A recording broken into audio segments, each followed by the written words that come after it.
지난해 1월에 담당우리교 이찬수 목사님이 책을 한 권 내었습니다.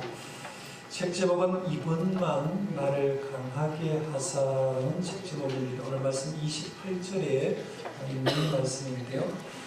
삼손의 생애, 출생부터 죽음까지를 설교한 내용을 책을 엮어서 이렇게 되었습니다. 그러면서 목사님이 책 제일 앞부분에 보면 내용을 쓰기 전에 내가 왜 이 시대의 삼손을 묵상하게 되었는가 이유를 기록한 부분이 나오는데 그 부분을 제가 있는 그대로 한번 읽어드리겠습니다.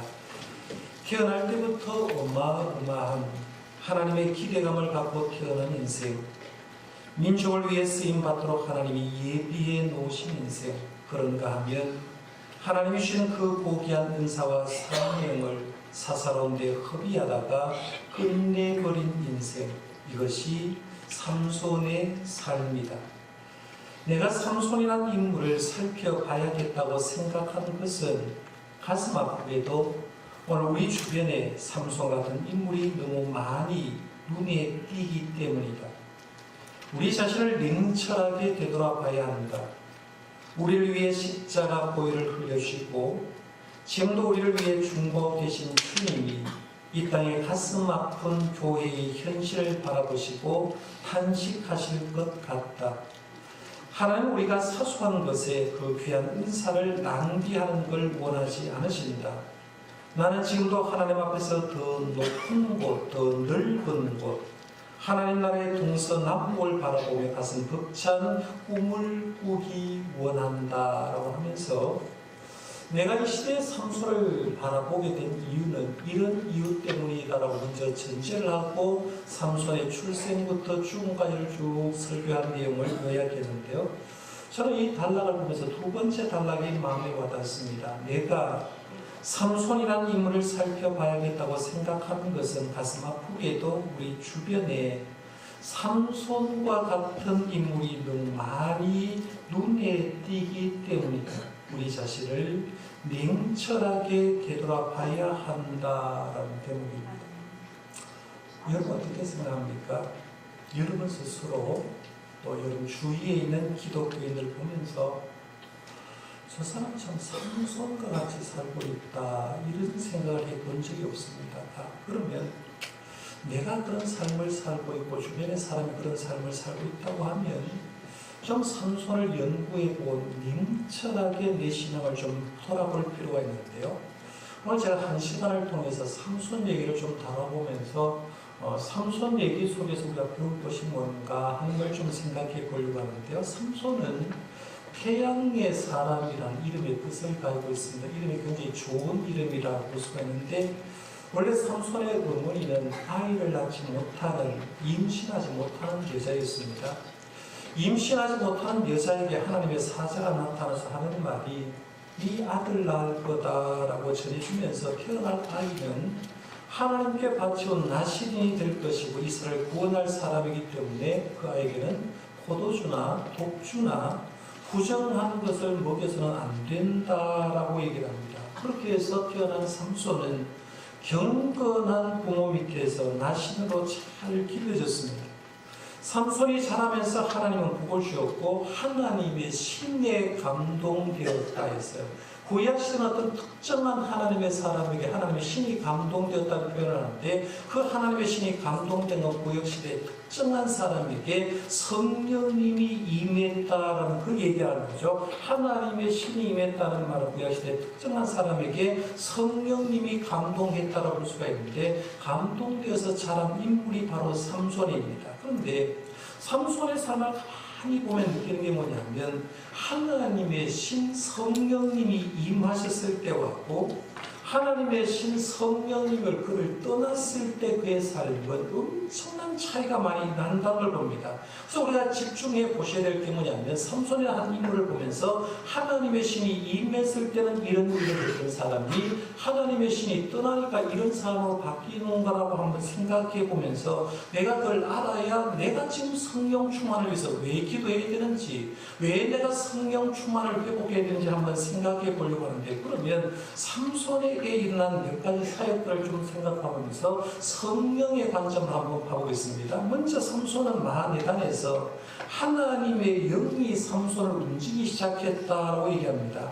사사기 13장 25절 말씀에 보면 마하네단에서 여호와의 영이 그를 움직이기 시작하였더라라고 해서 성령님이 드디어 삼손에게 임하게 되고 성령님에 의해서 그가 움직이기를 시작했다라고 하는데요. 이건 마치 예수님의 제자들과 120명의 주의 종들이 예수님의 삶도 알고 십자가도 알고 부활도 알지만 성령을 받지 못했을 때 그들이 능력이 없었습니다. 그래서 그들은 열흘 동안 기도에 천무하면서 성령을 기다렸던 걸 보게 되고 성령을 기다렸을 때 오순절 마가이들 앞에 오늘 신약의 본문처럼 성령님이 그에게 임했던 걸 보는데요.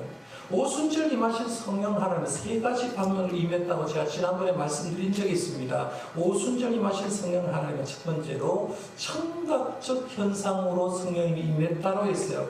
성령 하나님이 하늘로부터 출발했다고 했어요. 하늘로부터 출발해서 성령 받기를 원하는 120명의 주의 종이 모인 오순절 마가의 다락방에 임했는데 그 임한 소리를 급하고 강한 바람 같은 소리로 임했다라고 이렇게 했어요. 급하고 강한 바람 같은 소리가 그들의 공간 속에 마가의 다락방에 임하게 되고 그 공간을 채웠다라고 얘기하는데요. 미국 코엔 신학대학교 부총장이던 김형종 박사는 이 구절을 이렇게 번역했습니다. 강한 바람이 휘익 하는 소리와 함께 온 집에 가득했다고 했습니다. 성령 받기 원하는 120명의 주의 종들이 있는 곳에 이렇게 임했다는 거죠. 휙 하면서 그 온 집에 성령이 강한 바람 같은 소리가 임해서 청각적으로 사람들이 성령님이 이렇게 바람 소리로 들렸구나라고 임한 걸 느꼈다는 거예요. 그리고 오순절 마가의 다락방에는 시각적 현상도 드러났습니다. 지금 우리는 예배를 드리는데 영이신 하나님께 예배를 드리기 때문에 눈에 보이는 건 없는데 오순절 마가의 다락방에는 성령이 바람같이 청각적으로 임한과 동시에 어떤 불같은 현상이 벌어지는데요. 120명의 사람들은 머리 위에 전부 다 불이 임했던 거죠. 불같은 성령으로 그에게 각각 임하게 되었고 그것을 서로가 본 거죠. 집사님 위에도 불이 있고 집사님 위에도 불이 있다 하는 걸 깨닫는 거죠. 120명 속에 시각적 현상으로 나타난다는 거예요. 그 다음에 세 번째 나타난 게 언어적인 현상으로 나타났습니다. 그들이 성령 하나님이 임하게 되니까 자기가 말을 하는데 예를 들면 제가 한국말로 설교를 하는데 저기 외국 사람이 와 있는데 외국말로 그냥 통역해서 들릴 정도로 들리는 거죠. 이렇게 언어적인 현상이 벌어졌는데 중요한 건 성령 하나님이 그들에게 임하는 순간에 120명의 사람들은 성령이 시키는 대로 했다는 거예요. 성령이 말하게 하면 성령이 말을 했고 성령이 전도하게 되면 전도했던 걸 보는데 이렇게 120명의 주의 종들이 성령님에 의해서 움직이기 시작했고 그러면서 성령님이 주도권을 갖고 주의 종들을 인도했던 걸 보는데 삼손도 마찬가지로 삼손도 여호와의 영이 그를 드디어 움직이기 시작했다라고 해서 그것이 바로 마하네단에서 다라고 했어요. 그 다음에 두 번째 일어난 사건은 딥나에서 사건이 나는데요. 젊은 사자를 맨손으로 찍어 죽었다 이렇게 했어요. 사실 이 딥나에 블레셋 딥나를 얘기하는데요. 삼손은 블레셋 딥나에 한 여인을 사랑했습니다. 삼손의 아버지 느다실인인데 어떻게 이스라엘 사람이 블레셋 이방 사람과 결혼을 할 수 있냐라고 말하면서 반대를 했는데 하나님의 뜻은 블레셋 사람을 쳐 죽이는 것이 목적이었기 때문에 이 삼손은 아버지의 뜻을 거절하고 자기가 좋아하는 이 딥나로 내려갔습니다. 자기 사랑하는 딥나로 가서 결혼하기 위해서 내려가는데 사자를 보는 거죠. 사자를 보는데 성경의 표현을 젊은 사자로 표현했어요. 사자가 젊고 늙은지 어떻게 구분하는지 잘 모르겠습니다만 하여튼 젊은 힘있는 사자를 보고 힘있는 사자를 죽였는데 맨손으로 죽였다고 얘기합니다. 그게 사사기 14장 6절에 보면 이렇게 말합니다. 여호와의 영이 삼손에게 강하게 임하니 그가 손에 아무것도 없이 그 사자를 염소 새끼를 찢는 것 같이 찢었으나 그는 자기가 행한 일을 부모에게 알리지 아니하였더라라고 하는데 이렇게도 사자를 죽일 때 여호와의 영이 삼손에게 강하게 임재했다는 거죠. 하나님의 영이 임했다는 얘기예요. 그 다음에 아스클론에서 블레셋 사람을 30명 죽이는 일이 있습니다. 김나 여자하고 이제 결혼을 하고, 결혼할 때 이제 어제도 결혼했습니다만 신랑 신부 친구들이 들러리로 많이 오는 것처럼, 이 삼손이 결혼할 때 삼손의 부인되는 김나 여인도 들러리를 세웠는데 남자친구를 30명 정도 세웠다는 겁니다. 들러리 참석한 30명의 사람에게 삼손이 퀴즈를 하나 내서 수수께끼를 했습니다. 그 당시에 이제 일주일 정도 피로연을 했기 때문에 무리하니까 퀴즈를 했고 수수께끼를 냈는데, 수수께끼 제목이 내용이 뭐냐면, 먹는 자에게서 먹는 게 나오고 강한 자에게 탄 것이 나오는 게 뭐냐 하는 걸 우리는 성경 이미 다 알고 있어요. 삼손이 사자를 찍어 죽이고 다음에 가보니까 그 시신에서 벌이 와서 뿔을 만들었는 걸 봅니다. 그래서 그걸 가지고 이제 손에 찍어 먹었다라는 대목이 나오는데, 사실은 삼손은 나신이었기 때문에 죽은 시신의 시체에 손대면 안 되는 거예요. 사실은 그걸 어긴 겁니다. 하여간 그렇게 해서 이제 뿔을 사자에서 먹은 다음에 거기 있는 남자친구들에게 얘기를 하는 거죠. 먹는 자에게 먹는 건 나오고 강한 자에게 단 건 나오는 게 뭐냐, 그거 가지고 한번 맞춰보자는 거예요. 그래서 일주일 퀴즈 대회를 해가지고 숙제를 내는데, 일주일 만에 너희들이 맞추지 못하면 너희들이 내게 상품을 한번 거는데, 배옷 30벌하고 겉옷 30벌, 요즘 말로 하면 양복 세트로 30벌 한번 해주라는 거예요. 그러면 너희들이 못 맞추면 너희가 나게 해주고, 너희들이 맞추면 내가 너희가 뭐 30벌 해줄 것마라고 약속을 합니다. 근데 문제는 이 들러리했던 김나인의 친구들이 자기가 들러리 갔다가 옷 입게 생겼으니까 신부에 계속 얘기하는 겁니다. 이거 빨리 알아서 해야 되지, 아니면 우리가 옷 입게 생겼다라고 해서 결국에는 삼손을 그 부인이 계속해서 욕을 하고 수수께끼 답을 얻어냅니다. 내기에 삼손이 졌습니다. 지니까 결국에는 어떠냐 하면, 약속한 옷 30벌을 얻기 위해서 아스글론에 내려가서 블레셋 사람의 30명을 쳐 죽이고 그들의 옷을 빼앗아 갖다 줬는데요. 그때 얘기를 사사기 14장 19절에는 이렇게 말합니다. 여호와의 영이 삼손에게 갑자기 임하심에 삼손이 아스글론에 내려가서 그곳 사람 30명을 쳐 죽이고 노력하여 수수께끼 푼 자들의 옷을 주고 심히 노하여 그의 아버지의 집으로 올라갔고 라고 말하면서, 30명의 사람을 쳐 죽일 때도 하나님의 영이 삼손에게 갑자기 임했을 때 이런 일이 있었다라고 얘기합니다. 그 다음 또 한 사건을 얘기하면 라마네히라는 곳입니다. 이 라마네히라는 말 뜻은 특별히의 산이라는 뜻이에요. 특별히 산이라는 뜻인데요. 나귀의 특별로 블레셋 사람을 1000명 죽인 적이 있습니다. 삼손을 잡으려고 이제 블레셋 사람이 쭉 해서 유다 네히로 올라오니까 유다 사람이 너 때문에 죽게 되었다고 하니까 결국에는 삼손이 그럼 좋다, 나를 잡아서 저 블레셋 사람에게 넘겨주라라고 해서 결국에는 유대 사람에게서 자의적으로 자기가 붙들려서 블레셋 사람에게 넘겨줍니다. 예, 다음 바위틈에서 이제 삼손이 나와서 블레셋 사람에게 끌려가는데 유대의 라마네히라는 곳에 갔더니만 하나님의 영이 임했다는 거예요. 하나님의 영이 임해서 자기 앞에 보니까 나귀 새 특별가 하나가 있는데, 나귀 특별 하나를 가지고 블레셋 사람을 1000명 죽였다는, 1대 1000명이 싸웠는데 1000명의 블레셋 사람을 죽였다는 장면이 나옵니다. 그 장면을 사사기 15장에는 이렇게 말합니다. 14절에서 15절입니다. 삼손이 레위의 이름의 블레셋 사람이 그에게로 마주 나가며 소리 지를 때 여호와의 영이 삼손에게 갑자기 임하시며 그의 팔 위에 밧줄이 불탄 삼과 같이 그의 결박되는 곳에 손에서 떨어진지라.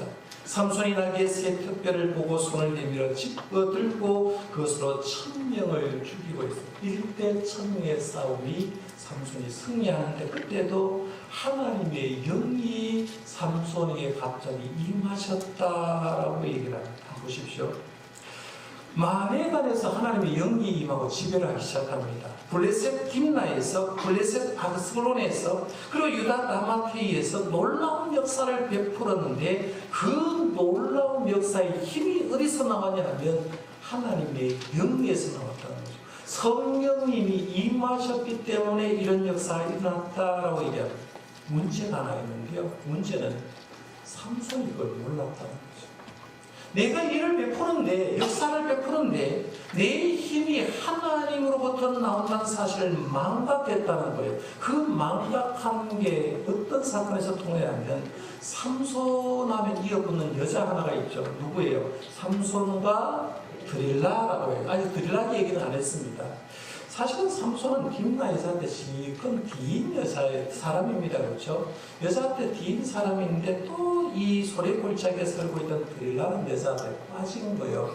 물론 하나님의 뜻이겠지만 이 소래골짜기에 있는 드릴라에 빠졌는데 드릴라가 얼마나 예뻤으면 또 삼손을 꼬셨겠습니까? 그러니까 아마 삼손이 드릴라를 사랑한 줄 알고 블레셋에 있는 방백들이 드릴라를 찾아와서 그 여자를 이용해서 이제 삼손을 잡았으면 좋겠다라고 생각하고 꾀를 썼는데 삼손의 힘의 출처를 알기 위해서 드릴라에게 이런 제안을 합니다.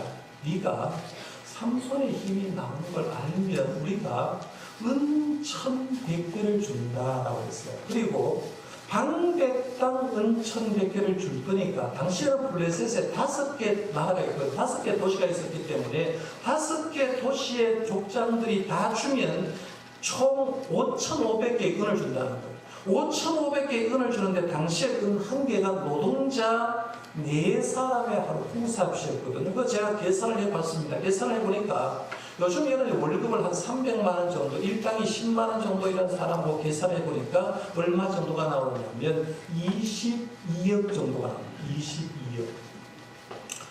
삼손에게 힘 출처만 알아주면 22억을 준다고 하니까 드릴라가 눈이 멀었거죠. 돈에 눈이 멀었다고 했어요. 돈에 눈이 먼 드릴라가 삼손을 괴롭히기 시작합니다. 당신 힘 근원이 어디서 나와요? 날 사랑한다고 하면서 왜 그것도 안 알려줘요? 막 달라는 거예요. 그러니까 결국에는 마지막에 우리가 알듯이 삼손이 드릴라에게 힘의 근원을 얘기하는데 이렇게 얘기죠. 나는 태어나면서부터 나시린이 없다. 한 번도 이 머리털을 밀어본 적이 없기 때문에 내 머리털만 밀면 다른 사람들처럼 평범하게 될 거다. 힘이 평범하게 될 거다라고 얘기했습니다. 그런데 삼손의 말이 맞습니까? 틀립니까? 삼손의 말이 맞는 건요. 내가 나신이라는 말 맞아요. 날 때부터 머리털을 길러서 딱 하면 맞아요. 그런데 힘의 근원이 머리털에서 나오면 머리털은 나신의 상징물일 뿐이죠. 힘은 어디서 나오냐면 하나님에게서 힘이 나오는데 그걸 삼손은 아직도 모르고 있는 겁니다. 삼손은 결국 들라리에서 머리털이 밀리게 되고 블레셋 사람에게 잡히게 됩니다. 삼손이 잡힌 이유를 성경에는 분명히 얘기합니다. 사사기 16장 20절 하반절에 보면 여호와께서 이미 자기를 떠나신 줄을 깨닫지 못하였더라. 그래서 잘 보십시오. 그동안에는 하나님의 영이 임할 때는 역사가 일어났어요. 근데 삼손이 지금 잡혔어요. 잡혔을 때는 왜 잡혔냐고 보니까 삼손의 불경건한 삶을 보고 하나님의 영이 떠나버렸어요. 하나님의 영이 삼손에게 떠나버리니까 결국에는 삼손이 잡혔는데 삼손은 아직도 그걸 깨닫지 못하고 머리털 밀려서 그런 줄 알고 착각하고 지금 대답을 하고 있다는 얘기입니다. 우리는 이렇게 삼손에게서 하나님의 영이 임했는가 하나님이 떠났는가 하는 것의 중요성을 한번 생각해 봐야 됩니다. 하나님이 떠난 삼손은 어떻게 됐습니까? 하나님이 떠난 삼손은 블레셋에 잡히게 되고 힘 한 번 못 쓰고 잡혔어요. 잡힌 다음에 성경에 보니까 삼손의 두 눈을 떼어버렸다고 했어요. 삼손 두 눈을 잃어버렸어요.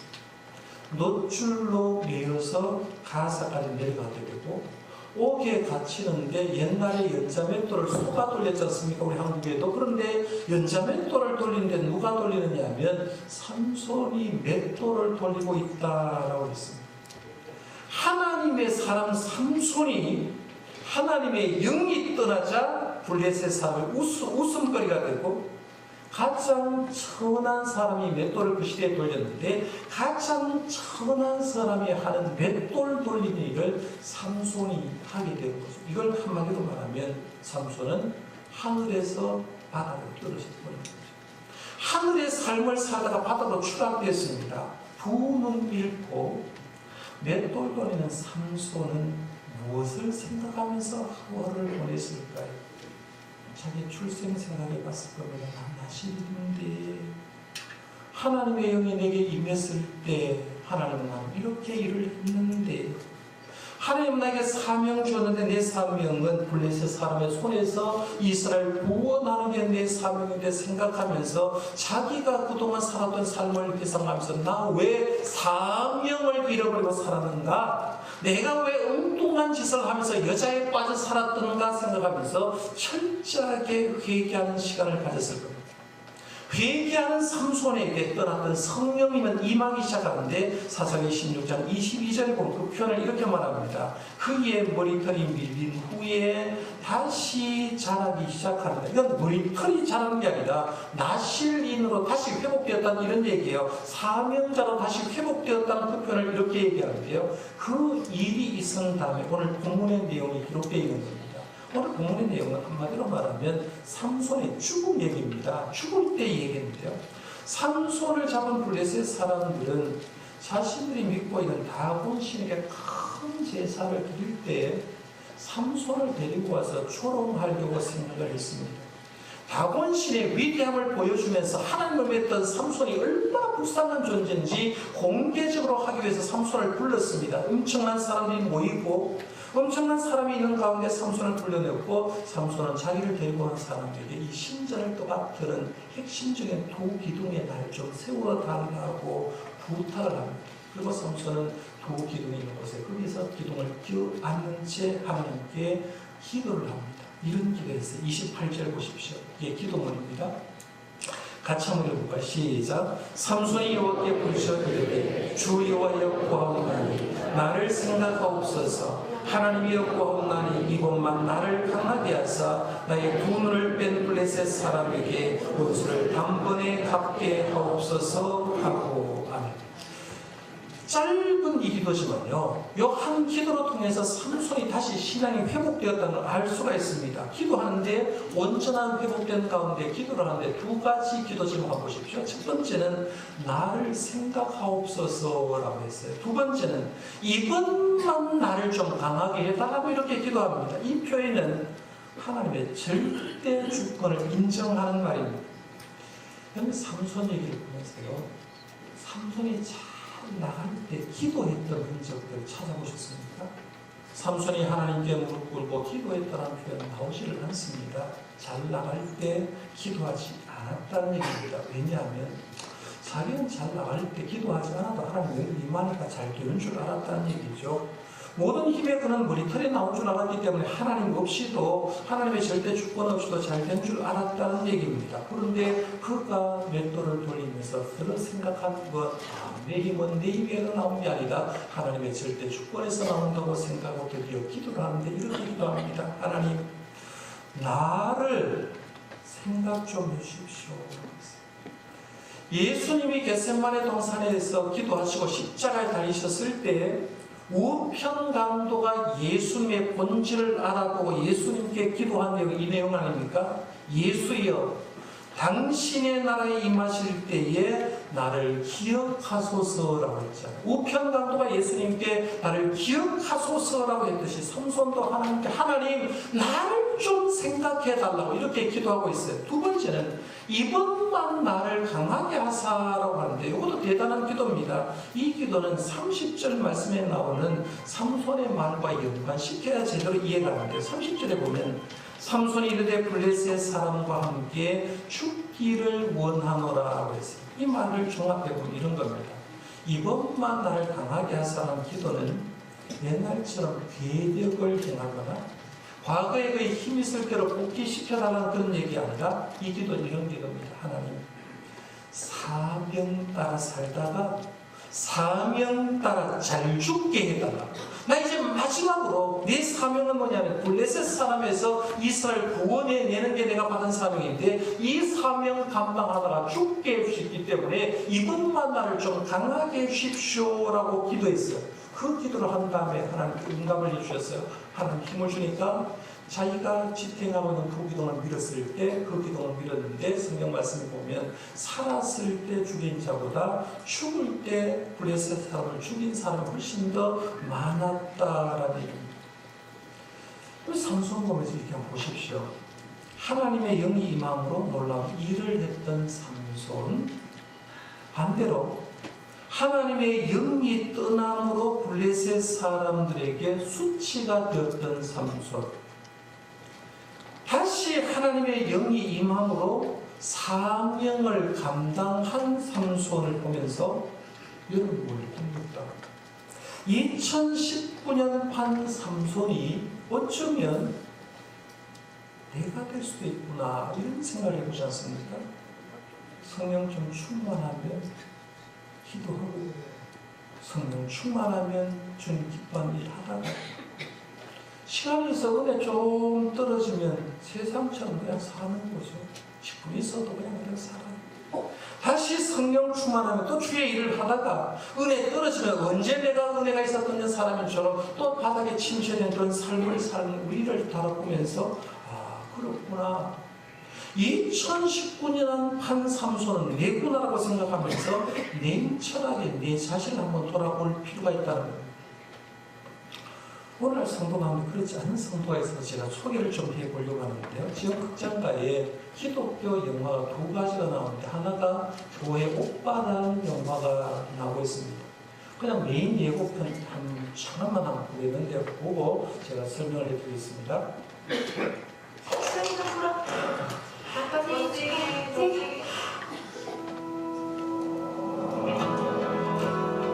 처음에 안 믿었죠. 왜 남? 저까지 아닐 수가 있겠습니까? 지금 애 태어난 지 한 달도 안 됐는데.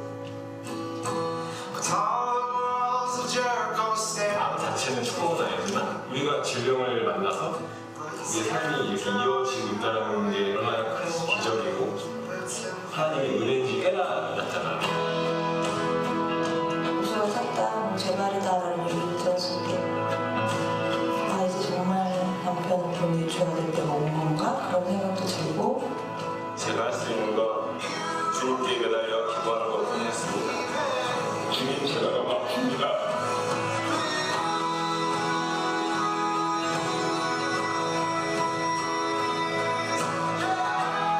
나는 너무 짧은 시간에 너무 큰 고난을 연달아 받아서 그 누구도 경험하지 못한 하나님의 그 깊은 사랑과 은혜를 체험했었구나라는 위안이 들더라고요.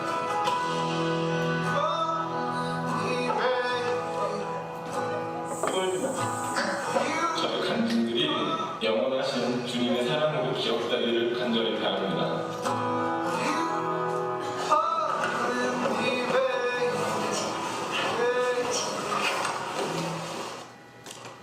주인공 이관희 오은주 부부가 암과 싸웠던 고통과 생활을 신앙의 가치관으로 승화시킨 얘기예요.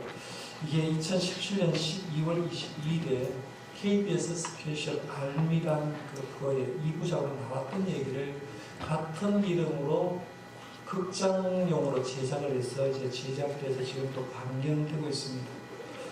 보통 가족 가운데 한 사람은 암이 딱 걸리면 온 집안이 걱정을 하게 되고요. 젊은 나이에 불치 판정을 받았다고 하면 보통 사람 같으면 하나님을 원망하고 하나님 앞에서 저주할 건데, 이관희 오은주 씨 부부는 그 예상을 깨뜨려버립니다. 이관희 씨가 남편인데요, 37살에 대장암 4기 판정을 받습니다. 말기였습니다. 아들이 이관희 집사가 대장암 4기 판정을 받은 걸 알고 그 소식을 듣던 이관희 씨 어머니가 충격을 받습니다. 내 아들이 37살인데 죽어야 되는 거라 충격받고 우울증에 걸려서 아들이 집에서 옷을 매는 데 가서 목을 달고 그냥 자살을 해버립니다. 아들 대장암 말기, 어머니 자살. 반년도 채 되지 않았는데 아내 오은희 집사마저 림프종 4기 진단으로 함께 투병 생활하기 시작합니다.